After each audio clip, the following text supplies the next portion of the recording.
In today's business world, change is the only constant, and mastering transformation is the ultimate key to success.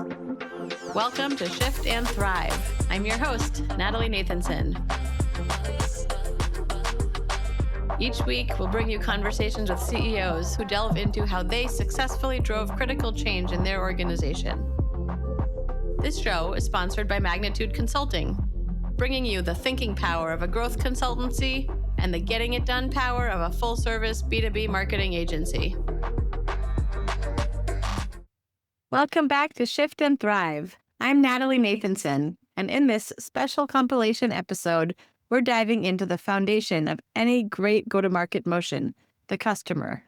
You'll hear from CEOs, founders, and other executives who've doubled down on understanding what really drives buying decisions.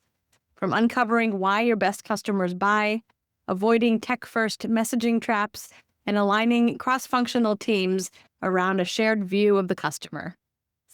In today's environment, as buying committees grow and paths to purchase grow less predictable, while at the same time, we are seeing AI-generated content flood every channel, your target market is more distracted, harder to reach, and slower to trust. The things that worked a few years ago just don't break through the same way today. This is true not just for how you show up in the market, but how you build, position, and prioritize your solution, and where to place those strategic bets in your business. So growth today always starts with a sharper and more dynamic view of your customer, and that's where this episode focuses. So whether you're launching something new or evolving how you show up in the market, or where your solution is oriented, this compilation is packed with perspectives to help you stay grounded in what really drives growth. And if this episode sparks some ideas for your own go-to-market, be sure to follow Shift and Thrive. We've got more compilations and many more deep dive conversations coming. I'm constantly telling my leaders to slow down and actually don't start so quickly. Make sure that you've actually thought through some things first, had some conversations, understand,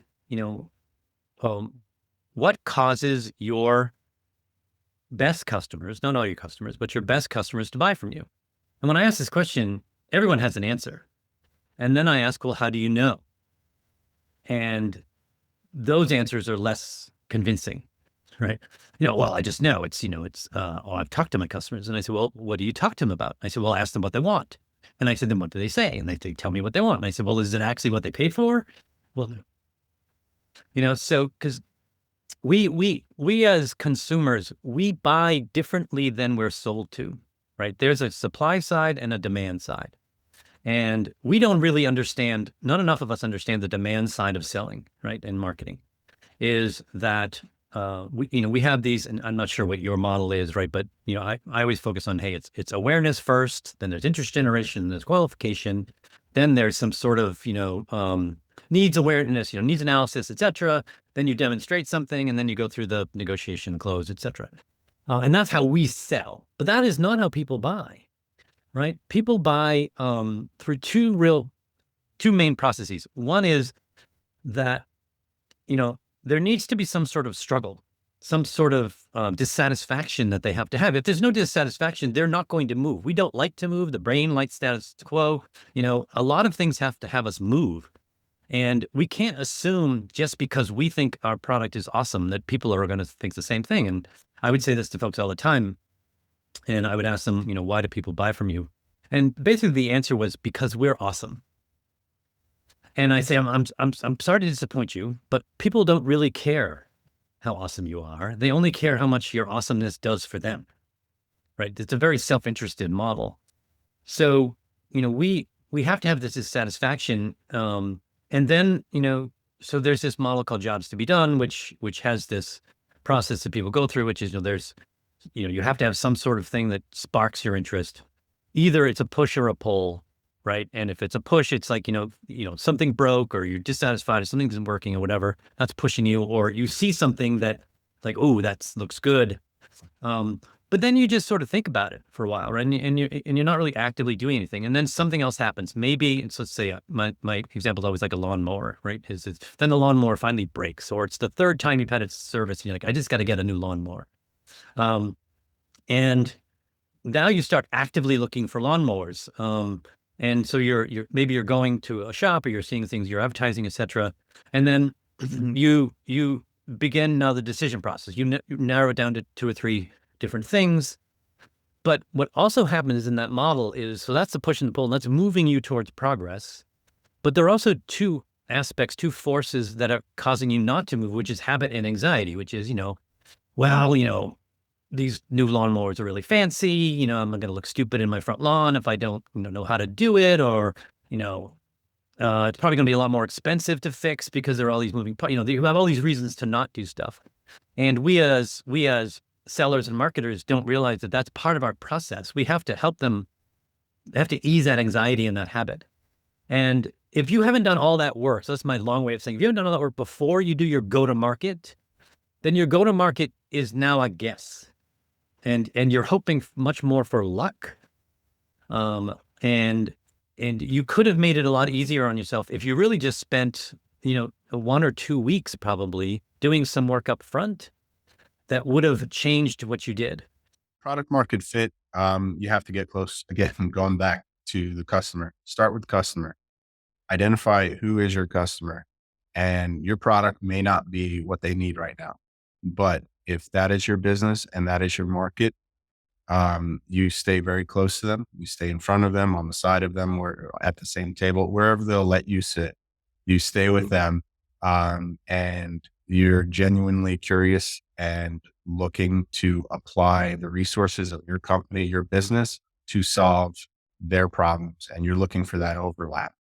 And if you're committed to it, you will, and you're able to adapt, pivot, or develop quickly. You will close that gap. And once you do, if you do it right, you have a customer for life, that will keep you, in the know on future requirements or challenges that they're having, and challenges that your customers have is opportunities for you to problem solve. So the more you can do that together with your customer, your market, the better shape your company and your growth prospects will be. Hmm. Yeah, that's really tremendous insight. So thank you for sharing that. And I can see where just having that mindset, like for me, like your leadership and the organization has really helped you guys become kind of the pioneers and leaders that you are in this space. I'm curious, like on that vein, like are there other things that you've done as an organization that really help you in that kind of market leadership role? Clear messaging. Again, starting with customer. What is it that they're talking about? What is it that they're concerned about? Need to hear, need to understand, and then communicating that. So now, you're kind of taking a step back with the insights and knowledge that you've gained from, leaning forward into a market. And now you can talk to that broader market.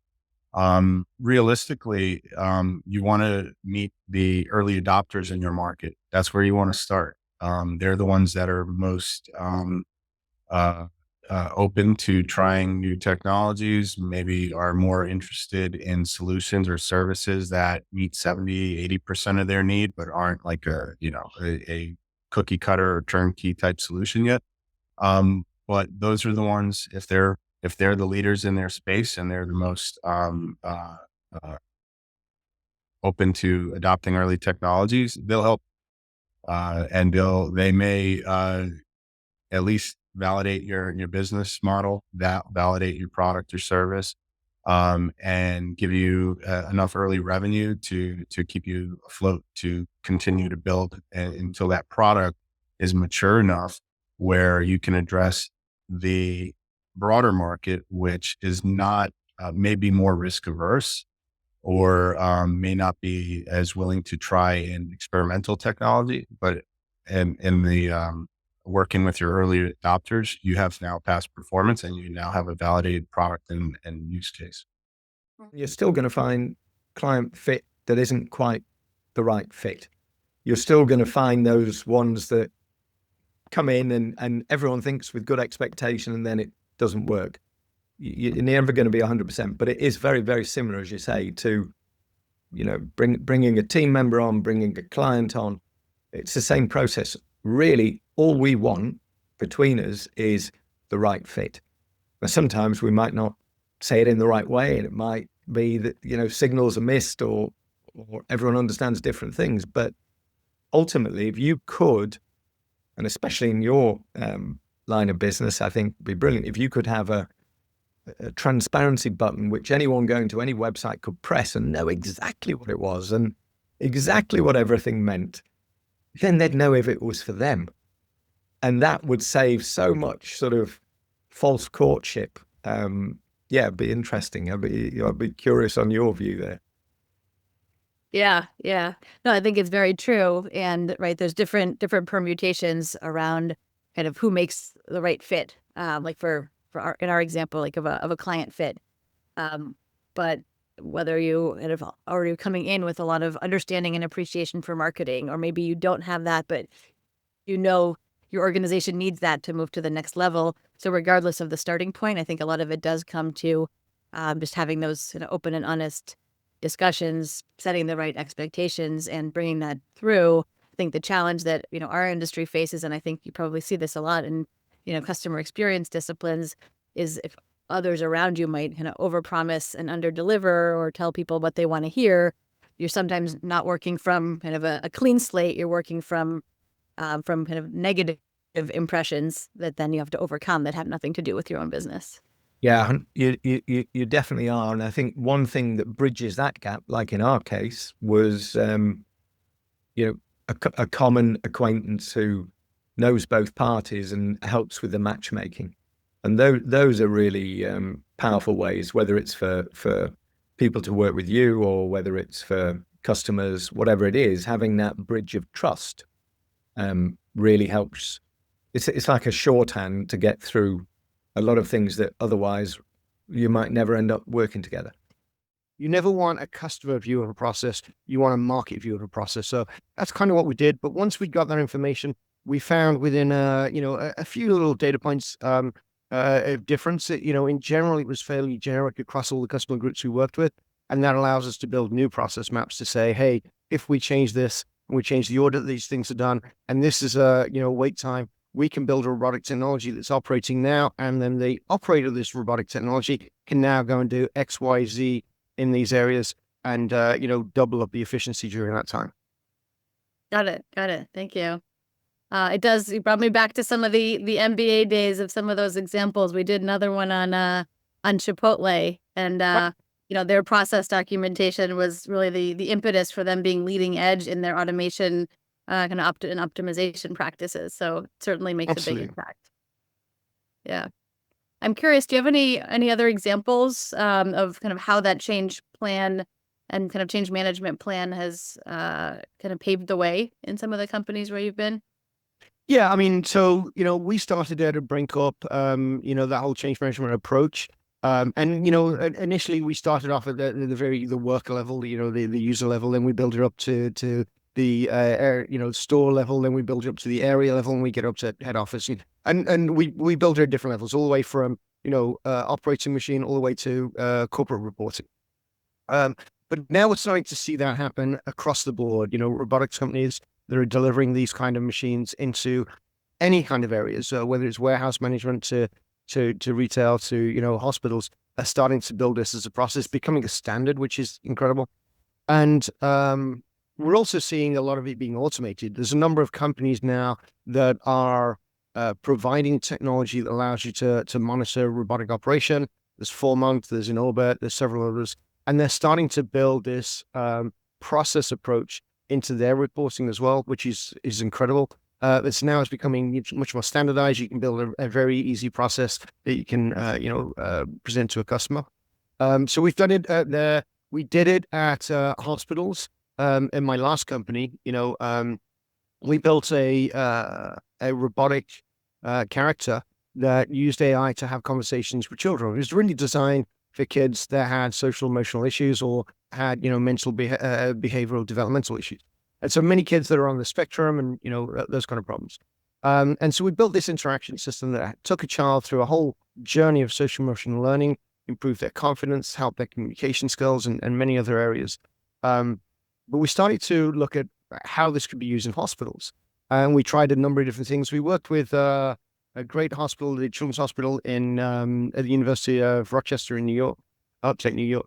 And we started looking at, what are the opportunities for this kind of technology? One of the big things was surgery. Kids come into surgery and they're obviously distraught. They're worried about what's going on. They're, at some point they have to leave their parents. It's a big, scary environment. But you think of surgery and you think, well, it's all going to be different, right? One surgery is this and another surgery is that. And we don't know how long they're going to be. But the pre and post surgery operations in a hospital are fairly standardized. And so we were able to take standardized processes, build out process maps as we always do, and then look at opportunities to bring in this robotic technology. Moxie was the robot to work with children in that environment. And that allowed the child to feel comfortable, allowed the child to engage with someone, ask questions about what was about to happen. And Moxie could answer those kind of questions. And then what was exciting was then the staff, the clinical staff, could then remove themselves a little bit from that scenario and spend time on other areas where, they're always rushed in those environments. So again, the same approach. How do we take a technology that we think has the, an advantage, work with the clinicians to understand their problems, process map their problems out, go back, confirm it. Like, do we understand what we're seeing here? Are we seeing what you're seeing? Oh yeah, you know what? You guys actually really do understand our problem. Hey, we think we can fix it with this. And this is how we can measure it. And this is how you can measure it. Let's see if this works. So yeah, I've done it several times. I'm about to do it at the new company when we start to launch robots here. But that approach to understanding what's happening, making a change to it, and getting everybody on the same page, it's usually valuable. Realistically, it's always, there has to be this mesh mentality. It's never entirely separate. Everything that feeds in and out of a product is everybody else's, and by that I mean every other department's responsibility as well. Just like finance is our responsibility, sales, like I said, I'm not good at it, but it's my responsibility. Everybody's got a hand in it. So getting all of the departments involved basically from day one when you're doing feature requirements, we're building out wireframes of what we think need to happen. We're getting into that point now where we want to enable other customers to basically have this self-onboarding mechanism where they don't really have to engage with our sales team. We're sort of trying to move into that product-led growth model, which means not only are we shifting the mindset of our sales department and our customer success team, where they are by nature very involved in every sale, we, the engineering department, need to learn how they're going through their sales, what the onboarding process has been like with customers, and then take that into the design, talk to the customers that they've dealt with, both business we've won and business we've lost, of why it was successful or not successful. Was there a barrier somewhere in there that we can work into the specs of making sure that we remove those barriers? And that's stuff that we couldn't, me, as even with all of the experience that I have, I'm not going to know those types of specifics, and no engineer is going to know those types of specifics either. So getting those departments involved right from the beginning is really, in my opinion, is the only way to do it. The flip side of that is I feel pretty strongly that we have to go to them, because if the demand is always inbound, which I think is probably the case in most software companies, and if you end up letting sales be the driver for product release, then it is a very quick downward spiral into building an application that may appear good or sell well, but not retain. Some companies are product driven, and the misconception with them becomes that that technology drives the market, which is not necessarily true, because the technology has to be adoptable. And and the other one is I don't think we pay enough attention to the customer and what the customer has to say. So that's another misconception, because we really drive towards what we believe. We love our ideas. We fall in love with our ideas because they're our ideas. And it's really important to actually go out and listen to the customer, make sure that it resonates with them, make sure that you're building what they want to use. Mhm. Yeah, that's so true. And they feel related, right? So ultimately, you can have the greatest technology, but if it's not there to solve a problem and a real problem in the business, they're gonna have a really hard time finding the right customers and building anything that's scalable. That's absolutely right. Yeah. So you're talking about listening to the customer and kind of paying attention to the market. Can you talk a bit more about that? And right, how do you think we squash this misconception and help companies do this the right way? Of course. I'm a big proponent of insights, and insights are those little tidbits of information, those little things that are sometimes unsaid by the customer, um, that really hit the core of what is needed. So we often look at data and process it into information. Data is raw, right? It's data is something that we receive, but it's not necessarily useful by itself, because you can have multitudes of data. You can have the same results interpreted a whole bunch of times. So we process it and we make information out of it. But information is only what's glaring and obvious to us, but insights are when you actually look at that information and you merge it with what else can you learn, what else can you observe. The best actually example I've been using lately is one I borrowed from some of my wife's work, actually.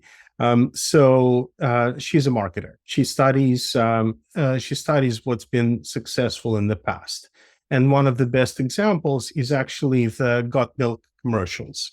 They used to be really popular in the U.S., but the interesting thing about them is they went and did market research. They found that that people regurgitate what they're told. So for decades, the milk industry has been selling based on milk is so nutritious and it drives this value and things like that.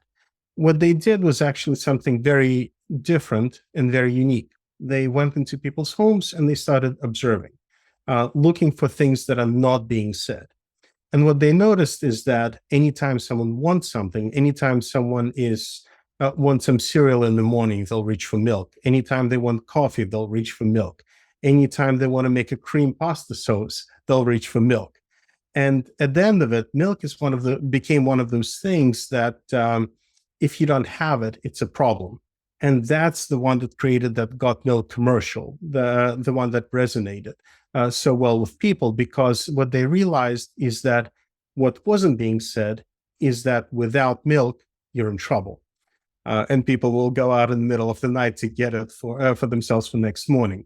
But the same thing is true across the board. The same thing is true for any kind of technology. When you listen to what you have and you look for what else is not being said and drive those insights, drive that truly deep understanding, not only can you create that bond and connection to your customer, but you also inform the product that you build. You know how to reach your customer, and so many other things just become obvious to you when they really should have been from the very beginning. When you're launching a new company or you're launching a new product, it's very, very tempting to kind of sell it to anybody who will buy it, but you've got limited resources. And when you do that, you really dilute the feedback that you're getting back from the market, because they're all coming with these different opinions and biases, because they have different perspectives on what the needs are. The more that you can narrow in into that target ICP, you get a lot more signal in the feedback that you're getting. You can move much faster because you tighten the loops on how fast you can build new product, take it to market, get the feedback from the customers. But it takes a ton of discipline to say no.